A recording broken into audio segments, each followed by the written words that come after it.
I had a intense year. This morning I sent a text message. I had anxiety. Why is that? I haven't talked about this yet, but Blake Lively is spiraling after Justin Baldoni's explosive interview ripped open her carefully polished image. no amount of I'm sorry's will ever undo it. Hurt people hurt people. He laid out exactly how she manipulated and used him during the filming of It Ends With Us, only to turn around and weaponize false harassment claims when the control slipped from her hands. I let go of so much, and I gave it to him. This is nuclear. The Golden Girl mask has shattered. No more fake smiles, no more PR fairy tales. Blake Lively is being exposed as the controlling, manipulative, and unbearable diva she really is. Like her. She seems like a bully. She was such a high-maintenance diva bully brat. And the man making sure the truth comes out? None other than Justin Baldoni himself, the very person she tried to destroy but couldn't. I want to eliminate as many barriers. In his latest interview, Justin Baldoni finally broke his silence. And he didn't just drag Blake Lively, he shredded her reputation. He exposed how this power-hungry control freak hijacked his film, sabotaged his career, and orchestrated an entire media hit job against him. And the kicker? It backfired spectacularly. Baldoni revealed the brutal toll: false accusations, endless drama, severe anxiety, and lost work opportunities, all because of Blake's lies. In the best place. I told them that I was exhausted, that I haven't given myself time to recover or time to heal. You'd think Hollywood would be smarter, but no.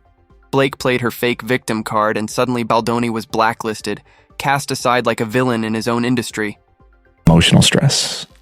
It's very hard on me and my family. Let that sink in.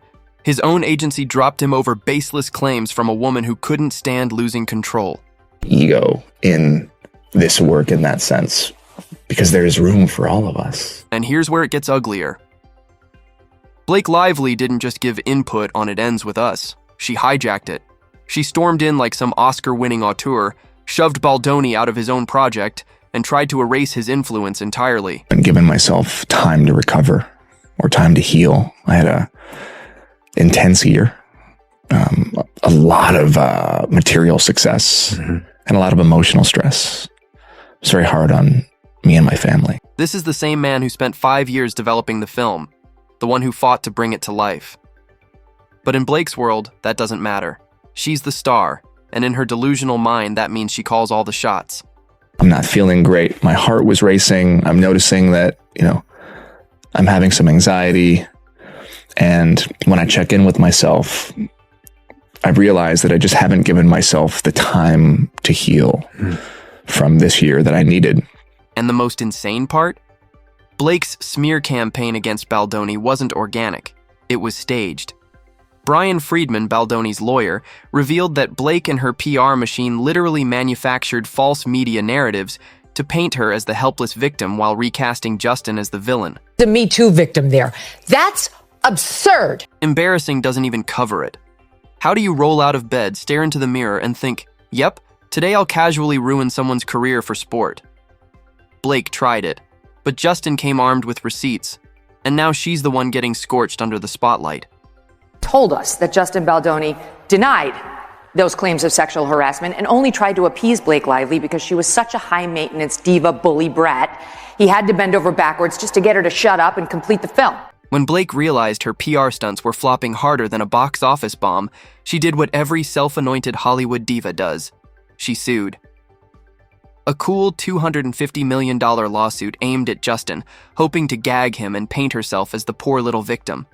I had anxiety because I'm not feeling like my full self. And yet I came today despite, no sleep and not feeling great and, all of the barriers. Big mistake. Huge mistake. Justin fired back with a brutal $400 million countersuit, and that's when the gloves came off. In his interview, he torched Blake's fake Hollywood persona. He called out her dictatorship-style behavior, how she bullied script rewrites, and the kicker, her demand for Final Cut approval. Final Cut. Like she suddenly woke up as Scorsese. This was an actress hired to act, yet she hijacked director-level control like she financed the entire film. wrested his movie away from him and decided to try to hurt him with petty, made up, out of context complaints when he pushed back even in the mildest way. And if that wasn't enough, Blake doubled down at the premiere. The ultimate power grab. She banned Justin from properly attending his own event. Yup, the man who spent years building this project was literally shoved into a basement while Blake strutted around upstairs, crowning herself Hollywood royalty. Justin Baldoni, ultimately, by the time they got to the premiere, was mandated by Blake Lively to spend the night in the basement away from his co-stars and didn't even get to see the final cut of his own movie because Blake Lively insisted that she be the one to approve it until he watched it on the screen with his editors. Naturally, she took all the credit. Because of course she did. Why let the truth get in the way of a perfectly staged photo op? What happens when your masculinity is in question? You fall into depression, you have anxiety, you feel like you're failing, that you're not showing up to anything as your full authentic self. You compensate. That's when you start to hurt yourself and other people. But here's where it gets laughable. Blake claimed she felt unsafe around Justin, yet Justin's lawyer leaked texts proving she invited him to her trailer multiple times. Yeah, because when you're terrified of someone, you schedule private hangouts in your personal space. The stunt was so obvious, even Hollywood insiders started chuckling. Who's telling the truth? Is he some creep harasser who took a shot at somebody like Blake, jeopardizing his movie and his future career? Or is she just extremely high maintenance and someone who plays the victim when she doesn't get her way? And speaking of insiders, they're finally connecting the dots. The comparisons to Amber Heard are piling up, and frankly, they fit. Blake tried to weaponize the Me Too movement the same way Amber did. The difference? Nobody's buying the victim act this time. The mask is slipping, and what's left is the raw image of a manipulator caught in her own web. Ryan several years ago. So I met Blake a few times through Ryan on that film. Got it. And thought she seemed nice, and little did I know. And let's talk about the humiliation. This $400 million war Blake started, she's already losing. The judge denied her gag order right out of the gate, which means Justin is free to keep exposing her lies. That's a colossal L on its own. But Blake didn't stop there. She actually demanded to choose who would question her in court. Yeah, that's because that's what you did. You knowingly admitted that's what you do. They want an actress, they hire an actress, they pay you to be an actress. That's your job. But then you do exactly what Justin's accusing you of. Yes, you read that right. She thought she could handpick a friendly interrogator who wouldn't tear her to shreds under oath. The judge laughed that one out of the courtroom in seconds. Now here's the fallout. If Blake loses, and let's be real, she's on track to get obliterated, this isn't some petty Hollywood slap fight. It's financial annihilation. It's like why I love this lawsuit is because this is an insight to the public that everything you read is BS. They just lie. Like literally, we are just being lied to. Right? There's somebody behind the scenes who's being a little psycho. They want to control public thoughts. They want to control public minds. And they are basically like, you're going to read this statement with a gun to your head. Let's crunch the numbers. Ryan Reynolds' net worth, roughly $350 million. Blake's, around $30 million. Together, that's $380 million, still short of Justin's $400 million countersuit. Translation: if he wins, the Reynolds Lively empire gets liquidated like a failing startup. Blake thought she could outmaneuver Baldoni, but instead she might bankrupt her family. And the worst part? Ryan's gone eerily silent. That the moral crimes committed here by Ryan Reynolds against Justin Baldoni have amounted to high treason. You'd expect a loving husband to ride to the rescue, right? Wrong. Ryan hasn't muttered a single word in her defense. Hollywood insiders whisper he's rethinking the marriage altogether. And honestly, can you blame him? If your wife just detonated your entire fortune while being exposed as a manipulative, power-hungry liar, you'd probably be weighing your options too. Says he inappropriately smelled my neck when we were doing a scene. Then you see the scene. They're dancing, they're caressing, they're making out. It's like, but the neck thing was too much when he smelled it? Like, all right. They went into my trailer when I was breastfeeding my baby. You're like, that's disgusting. What's wrong with these people? Because Blake didn't just want to act in It Ends With Us. She wanted to own it. Bulldozing Justin's 5-year vision, forcing rewrites, and seizing creative control like she was Spielberg reincarnated. Why settle for doing your job when you can hijack an entire production and turn it into a monument to your own ego? I want all the roles for me and only me. I want full control because I am a controlling bully. Blake didn't just show up. She hijacked the entire film and made it her personal billboard. What was supposed to be a story about domestic abuse awareness got twisted into a walking ad campaign for her hair care brand and Ryan Reynolds' gin. Survivors? Silenced. Shampoo and cocktails? Front and center. In her complaint, the thing she's bitching about is that this terrible PR campaign that was opened up against her hurt sales of her liquor brand and her hair care products. Oh my God. And it gets worse. The press was flat out instructed not to ask about the film's themes. Why? Because Blake only wanted questions about herself.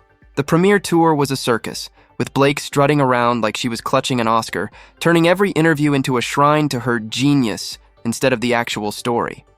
To take over his movie because she has a history of saying, okay, I'll be the star, but what I secretly want to do is direct it and edit it and produce it. I want all the roles for me and only me. Then came the tantrum. Blake went to war over top billing against Anna Kendrick, the original lead. Weeks of fighting over whose name came first, all because Blake can't stand being second to anyone. The compromise? A bizarre staggered credit system where Anna's name appeared first, but Blake's sat higher on the right-hand side. Imagine being so insecure you turn a font size into a battlefield. People, now that it's a function on Twitter and Instagram, there's a couple people that I have muted.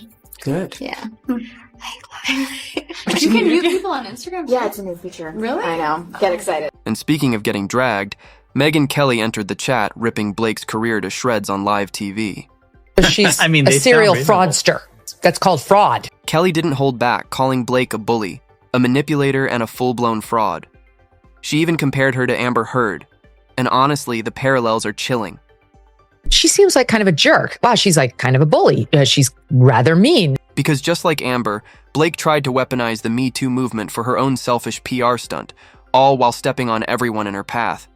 And believe it or not, the New York Times even tried to shield her. And Blake Lively went to the New York Times, and the New York Times wrote the sympathetic poor Blake Lively story. Oh, we were all wrong about her and her weird PR. She's actually a good person and a Me Too victim. But that little rescue mission crashed and burned the second Justin Baldoni's team dropped receipts. Turns out you can't rewrite history when cold, hard evidence is sitting on the table. Blake Lively, who I believe thought she would be received or perceived as an Alyssa Milano or Ashley Judd Me Too victim, is instead looking a lot more like Amber Heard. And the worst part? Blake is standing alone. Not one co-star, not one friend, not one Hollywood ally has defended her. Where's the Gossip Girl cast? Where's her supposed A-list squad? Silent, because they know she's guilty. And when nobody in this town vouches for you, that's the final nail in the coffin.